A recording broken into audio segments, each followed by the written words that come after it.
Good morning guys, कैसे हैं आप सब लोग। तो जैसा आप लोगों से बात हो रही थी कि सीए इंटर के लिए इस बार कॉर्पोरेट एंड अदर लॉज के अंदर क्या क्या चीजें हमारे लिए इंपॉर्टेंट हो सकती हैं, तो आइए उन पर फटाफट से हमारी बात को शुरू कर देते हैं। बहुत ही फास्ट वाला छोटा सा वीडियो आप लोगों के लिए, ताकि टाइम बिल्कुल भी आप लोगों का वेस्ट नहीं हो।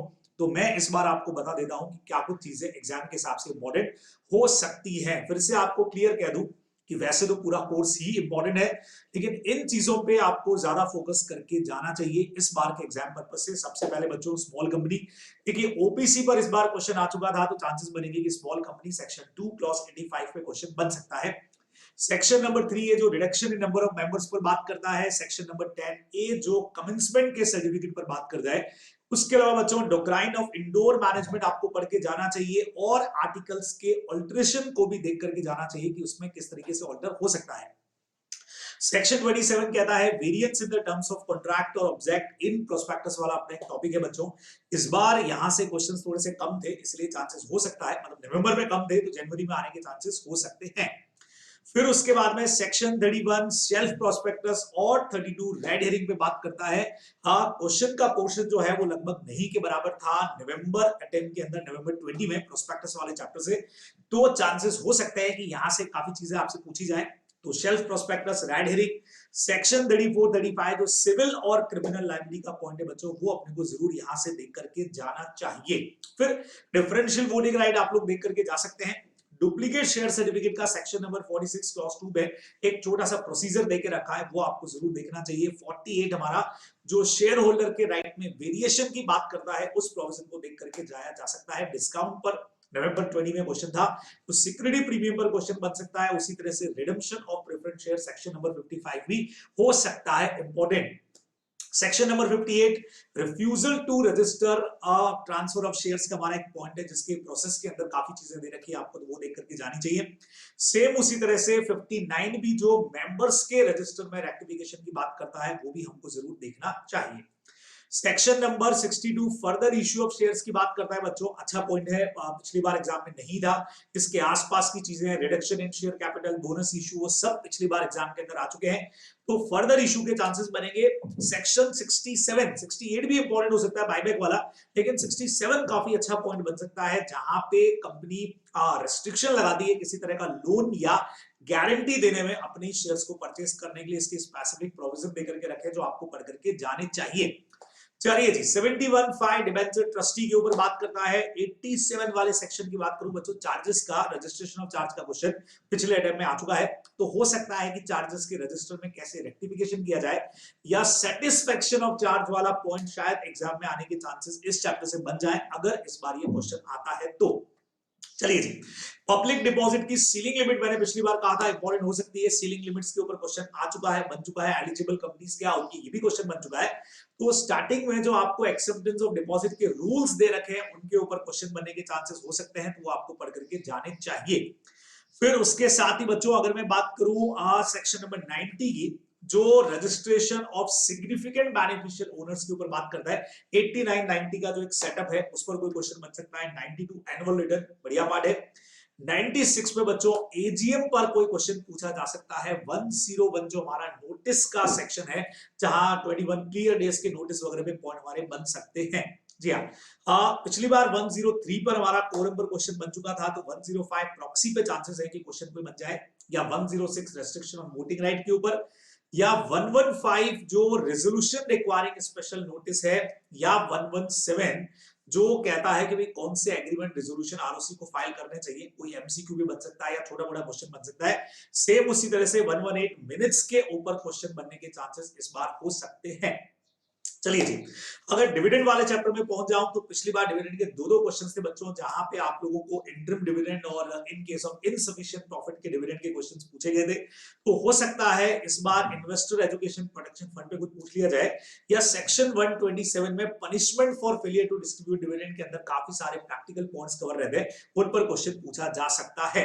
चलिए जी, फिर उसके बाद में voluntary revision of financial statement accounts वाले चैप्टर से 131 से क्वेश्चन बन सकता है, बराबर। साइनिंग ऑन फाइनेंशियल स्टेटमेंट पे भी क्वेश्चन बन सकता है। सीएसआर पे पिछली बार डायरेक्टली क्वेश्चन आ चुका है, बराबर से।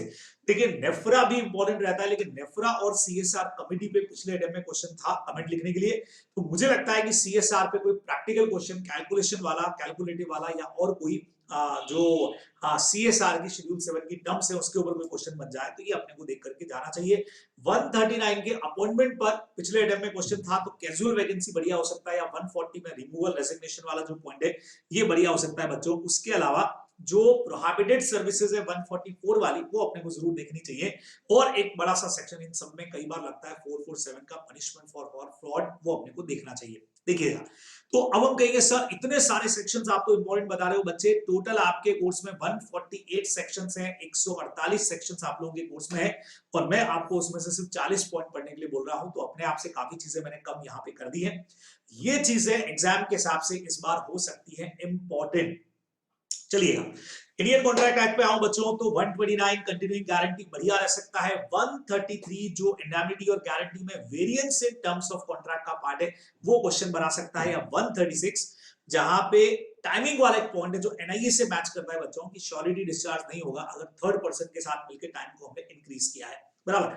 बिलमेंट पे मेरे ख्याल से एक बार चेक कर लीजिएगा, मे बी मैं रॉन्ग हूं कि बिलमेंट पे क्वेश्चन शायद नहीं था पिछले वाले अटेम्प्ट में नवंबर के अंदर, हो सकता है मैं चूक गया हूं कहीं पे, तो एक बार चेक करिएगा। बेलमेंट पे पिछली बार क्वेश्चन नहीं था तो चांसेस बनेंगे, ठीक है। बेलमेंट इंडेमनिटी के दो क्वेश्चंस पूछ लिए थे, इंडेमनिटी गारंटी का डिफरेंस भी पूछ लिया था और एक प्रैक्टिकल टाइप का क्वेश्चन भी था। तो बेलमेंट में bailment in case of constructive delivery पे क्वेश्चन आ सकता है, या bailee not responsible on delivery to bailor without title, अच्छे क्वेश्चन हो सकते हैं। या 181 में सूट बाय बेलर और बेली अगेंस्ट रॉन्ग डोर वाला जो पोर्शन है बच्चों, वो क्वेश्चन बना सकता है। फिर एजेंसी, पिछली बार भी क्वेश्चंस थे, extent of agent authority in emergency क्या होगी, बराबर। पिछली बार बियॉन्ड द अथॉरिटी एजेंट काम करे तो क्या लायबिलिटीज बनती है, उसके ऊपर क्वेश्चन था।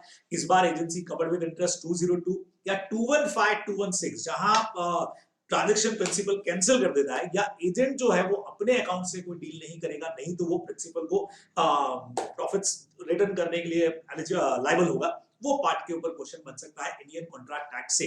चलिए जी, तो अगले पे पढ़ता हूं बच्चों, नेगोशिएबल इंस्ट्रूमेंट। पिछली बार प्रमोशनरी नोट पे इनलैंड और फॉरेन बिल के ऊपर काफी सारे क्वेश्चंस आ चुके थे। एचडीसी इस बार मुझे फिर से लगता है सुपर इंपॉर्टेंट है, क्वेश्चन बन सकते हैं। एनरोलमेंट पे सेक्शन 15 पे क्वेश्चन आ सकता है। Non presentment of cheque in reasonable time section number 84 question बना सकता है। 138 पे क्वेश्चन पिछली बार नहीं था, चांसेस हो सकते हैं। Liability of drawer on dishonour, same उसी तरह से 143 है बच्चों, जो आपके पावर ऑफ कोर्ट के जो पॉइंट है, कॉम्पनसेशन वाले जो कोर्ट से रिलेटेड जुडिशरी वाला जो आपका चैप्टर है, वहां से क्वेश्चन बन सकते हैं। सेम उसी तरह से 148 भी जो अपीलेंट कोर्ट के ऊपर बात करता है कि पेंडिंग अपील वगैरह है तो कैसे मैटर सॉल्व होगा, अपने को देख करके जाने चाहिए। जनरल क्लॉजेज एक्ट, पिछली बार गुड फेथ के ऊपर दो क्वेश्चन पूछ लिए, एक प्रैक्टिकल एक थ्योरी भी। इस बार इमूवेबल प्रॉपर्टी फिर से इंपॉर्टेंट हो सकता है। 6 वाला सेक्शन तो अपने आप में बड़ा सेक्शन है, रिपील आ सकता है। 8 नंबर जो आ सकता है कि जहां पे एक एक्ट में दूसरे का रेफरेंस देते हो आप, रिपील एनैक्टमेंट का, वो कैसे करना है। सेम सेक्शन 9 कमेंसमेंट और टर्मिनेशन ऑफ टाइम कैसे होता है बच्चों, छोटा सा सेक्शन है लेकिन बहुत बढ़िया है। सेम उसी तरह से 10 वाला कंप्यूटेशन ऑफ टाइम, जेंडर वाला, पिछली बार डिस्टेंस पे भी क्वेश्चन आ गया था, तो कंप्यूटेशन ऑफ टाइम कैसे होता है, जेंडर और नंबर कैसे कैलकुलेट होता है, क्वेश्चन आ सकता है बच्चे। मेल में फीमेल इंक्लूड रहेगा, सिंगुलर में प्लूरल इंक्लूड रहेगा, वो वाला जो आपका पॉइंट है वो अपने को पढ़ के जाना चाहिए। सेक्शन 26, अगर एक साथ दो एक्ट आप पे पेनल्टी लगाते हैं तो क्या करना चाहिए, क्या पनिशमेंट अप्लाई होगा, वो वाला। 27 सर्विस ऑफ पोस्ट वाला, और 28 थोड़ा और एक्स्ट्रा पढ़ना चाहे तो साइटेशन वाला पॉइंट भी इंपॉर्टेंट हो सकता है। जीआईए से बच्चों क्वेश्चन आने फिक्स है, आप लोग जानते हो, वेटेज भी, तो पढ़ करके जाना चाहिए। इंटरप्रिटेशन की अगर बात करूं तो इस बार यूज ऑफ फॉरेन डिसीजन मुझे लगता है एक्सटर्नल एड से आ सकता है। इंटरनल एड की बात करूं तो प्रोविजो पिछली बार आ चुका था, तो लॉन्ग टाइटल, प्रेम्बल या एक्सप्लेनेशन आ सकता है। रूल्स में हार्मोनियस इंटरप्रिटेशन या हिडन्स का जो रूल है, या सेकेंडरी रूल में स्टार्टिंग पॉइंट पे आपको इफेक्ट ऑफ यूजेस देके रखा है, स्टडी में आप देखेंगे तो मिलेगा आप लोगों को, वो अपने को जरूर देख करके जाना चाहिए। उसके अलावा बच्चों शेल और मे के जो यूजेस है उनको भी एक बार यहां से और देख करके जाइए, एग्जाम में आने के चांसेस बनेंगे, ठीक है। तो बहुत फास्ट में, बहुत एकदम सुपर फास्ट स्पीड में मैंने आप लोगों को बता दिया है कि क्या कुछ चीजें इंपॉर्टेंट हो सकती हैं इस बार के जनवरी 21 के लिए, तो इनको अच्छे से फोकस करके जाइएगा। तो ये थी आज की छोटी सी बात बच्चों, ऑल दी बेस्ट। फिर आपसे जल्दी ऐसे किसी वीडियो में मुलाकात होगी, तब तक के लिए बाय बच्चों, टेक केयर, पढ़ते रहिए।